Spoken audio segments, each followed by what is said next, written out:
We're tracking for you all the latest developments in Afghanistan following the twin blast that had rocked the Kabul city yesterday. Now, also, US President Joe Biden, in his address to the people of the United States, condemned the twin blast that, in fact, had claimed at least 12 lives. I'm told 12 lives of US troops in that unfortunate blast, and we can see the visuals on your screen of the impact the blast had created. Let's take a look at what Joe Biden had to say and what he had promised the American citizens.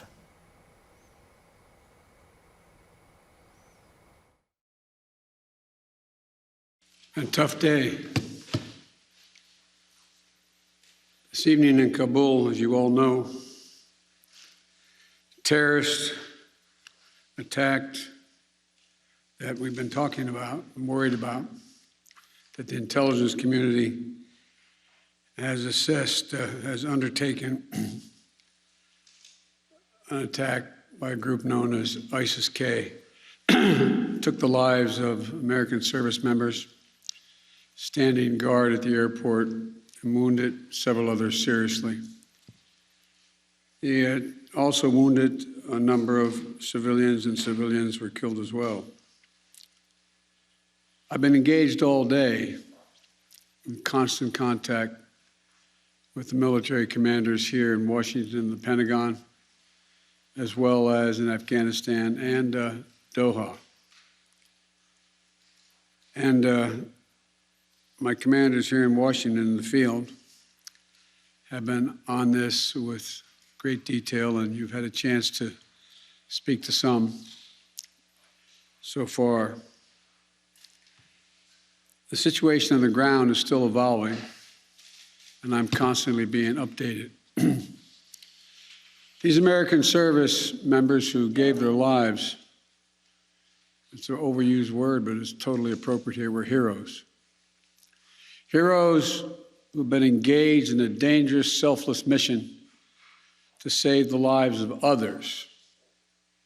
They're a part of an airlift, an evacuation effort unlike any seen in history, with more than 100,000 American citizens, American partners, Afghans who helped us, and others taken to safety in the last 11 days. Just in the last 12 hours or so, another 7,000 have gotten out.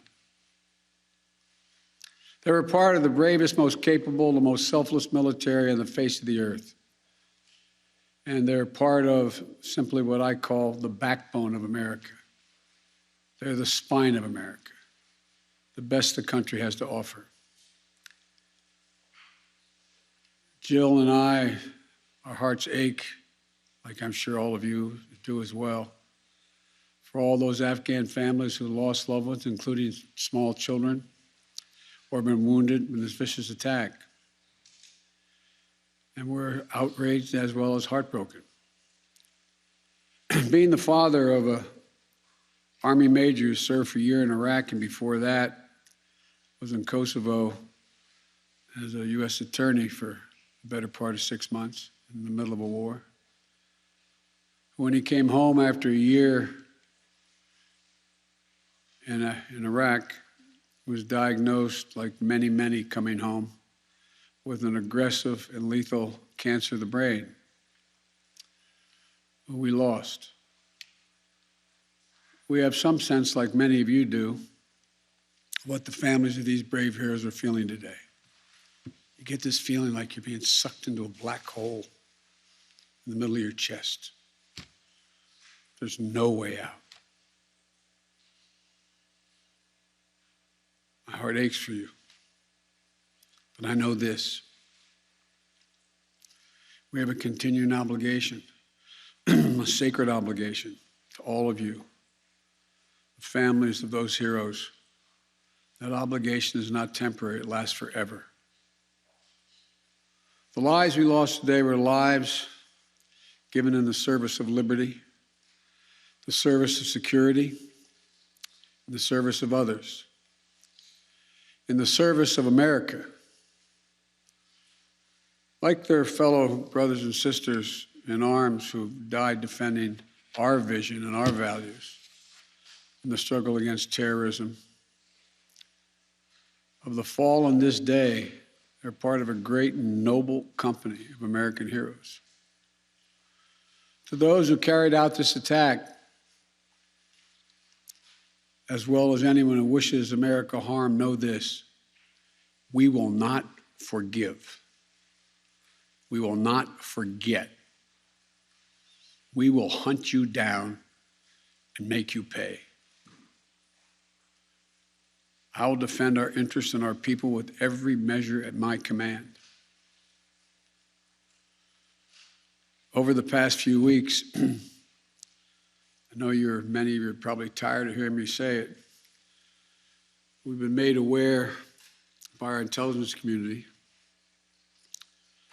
that the ISIS-K, an arch enemy of the Taliban, people who were freed when both those prisons were opened, has been planning a complex set of attacks on the United States personnel and others. This is why, from the outset, I've repeatedly said this mission was extraordinarily dangerous, and why I've been so determined to limit the duration of this mission. As General McKenzie said, this is why our mission was designed, this is the way it was designed to operate. Operating under severe stress and attack. We've known that from the beginning. And as I've been in constant contact with our senior military leaders, and I mean constant, round the clock, and our commanders on the ground and throughout the day, they made it clear that we can and we must complete this mission, and we will. And that's what I've ordered them to do. We will not be deterred by terrorists. We will not let them stop our mission. We will continue the evacuation. I've also ordered my commanders to develop operational plans to strike ISIS-K assets, leadership, and facilities. We will respond with force and precision at our time, at the place we choose, in the moment of our choosing. Here's what you need to know. These ISIS terrorists will not win. We will rescue the Americans who are there. We will get our Afghan allies out, and our mission will go on.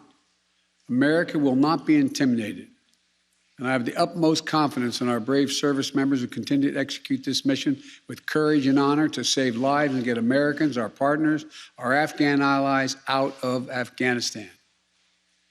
Every day when I talk to our commanders, I ask them what they need. What more do they need, if anything, to get the job done? As they will tell you, I granted every request.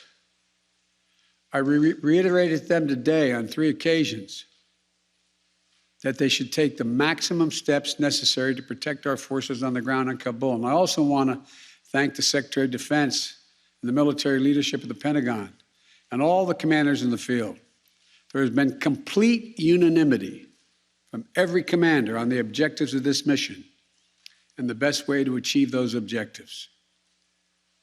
Those who have served through the ages have drawn inspiration from the book of Isaiah, when the Lord says, "Whom shall I send? Who shall go for us?"